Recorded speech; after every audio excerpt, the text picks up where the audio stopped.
경찰청장님, 예. 이번 화재는 뭐 단순한 어떤 건물에 대한 화재가 아니고 이제 29명이라는 희생자가 난 화재잖아요. 그래서 보통 화재가 났을 때 그 화재 원인부터 책임 이런 걸 수사하는 방식이 이번에는 각별히 달라야 되겠다. 그런 생각을 하는데 그렇게 생각하시죠?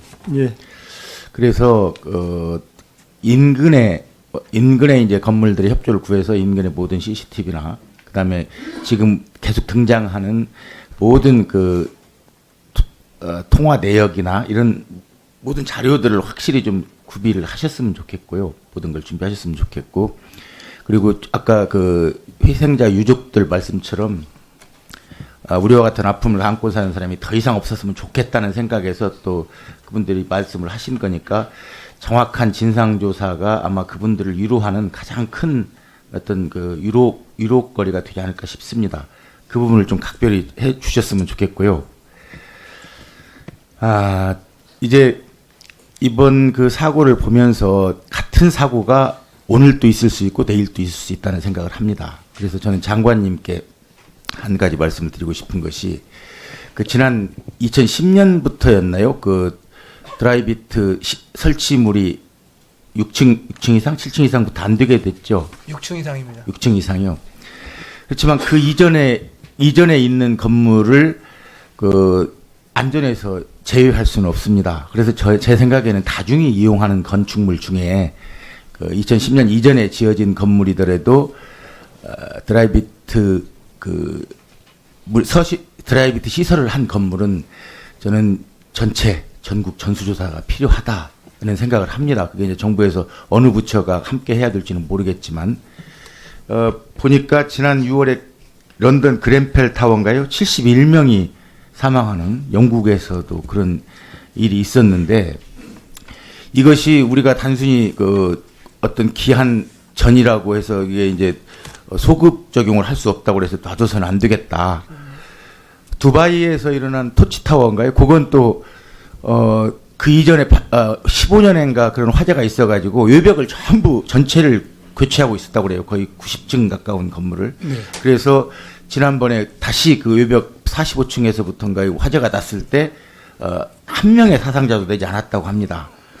그러니까 그 드라이비트 그 설비를 누가 감당해야 될지는 뭐 이제 판단은 뒤에 해야 되겠지만 그건 꼭 조사해서 조치를 취해야 된다.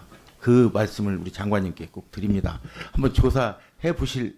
예, 지금 저희들이 이 사고가 나기 전에 공교롭게도 그ren펠 사건 등을 보고 전국에 있어서 이 드라이비트를 사용한 외벽으로 사용한 건물이 어느 정도인가 해서 저희들이 보니까 좀 상황이 좀 심각했습니다. 왜냐면 지적하신 대로 저희들이 전수조사 못하고 샘플 조사를 했는데 공교롭게도 이 큰 사고, 이 제천 참사가 나기 불과 한 2, 3일 전에 저희들이 발표를 했었습니다. 그런데 워낙 아까 의원님 말씀하신 대로 뭐 여러 가지 소위 말해서 뭐 불필요한 정부의 막 규제다, 간섭이다 또 이런 것도 있을 수 있어서 의원님 어떻게든 요건 아마 필요하면 이런 입법 사항이 될 수도 있습니다. 예, 그래서 예, 그러니까 이번 그 제천 사고로 아마 국민들도 이해를 하리라고 보는데요. 거기에 덧붙여서 이제 그 드라이비트 공법만이 아니고 그 필로티 공법도 매우 물론 지진에도 취약하다고 그러니까 네. 그런 조사들을 이번에 미리 하셨던 것처럼 이것도 좀 같이 함께 조사를 해서 대책을 한번 생각해 보는 것도 좋겠다. 그런 생각을 합니다. 예, 알겠습니다. 그리고 이번 물론 이제 지금 유족들도 있고 그렇지만 그 부상자들이 40명 정도 있다가 29명은 퇴원을 하고 지금 11명이 입원해서 치료를 받고 있는데 그 부상자들도 꽤 어려운 형편으로 알고 있습니다. 그 부분에 대해서도 관심을 좀 가져주셨으면 하고요. 이번 사고에서 저도 유심히 봤던 부분이 있습니다. 왜냐하면 작년 9월 20일 우리 광주에서 LPG 폭발 사고가 있었어요. 저는 그 현장을 보면서 2톤짜리였는데 1800kg짜리였나요? 이게 터지면 어떤 위험이 온다는 걸 제가 그때 봤습니다. 그리고 이번 사고에서도 그 소방관들이 거기를 집중해서 막았다고 하는 건 제 나름대로는 좀 이해를 했습니다. 그렇지만 그런 그 LP통 이런 것들이 보니까 바로 그 기둥 옆에 있고 그러던데 저는 그게 폭발했더라면 어떤 사고가